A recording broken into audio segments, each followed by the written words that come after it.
শক্ত হৃদয়ের শক্ত মনের মানুষ আছে না নাই? অহংকারী, তার ভিতরে কোনো বিনয় নাই, সব সময় তেড়া তেড়া কথা বলে, সব সময় গোড়ার মতো গায়ের জোর দেখায়, আছে না নাই? আমাদের দেশে কখনো রাজনৈতিক পাওয়ারে, কখনো টাকার জোরে, কখনো ক্ষমতার জোরে, কখনো বাপ চাচার দাপটে, মামু খালুর দাপটে মানুষ অহংকারী হয়। হয় কি হয় না? আবার অনেক সময় কোনো কারণ ছাড়াও মানুষ অহংকারী হয়।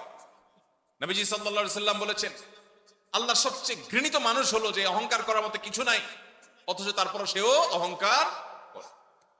আমরা এমন একটা সমাজে বসবাস করছি, একজন প্রাপ্তবয়স্ক মানুষ তো অনেক পরের কথা, ছোট ছোট বাচ্চা কাচ্চাকেও দেখবেন আচরণের মধ্যে এমন পরিমাণ যুদ্ধ যুদ্ধ ভাব, এমন পরিমাণ মার মার কাট কাট ভাব, এমন পরিমাণ অহংকার ভাব, এমন পরিমাণ আপনার সব ভেঙে চুরে শেষ করে ফেলবে এমন ভাব। ঘরে ঘরে দেখবেন বাচ্চাদের মধ্যে টেন্ডেন্সি আসছে না আসে নাই?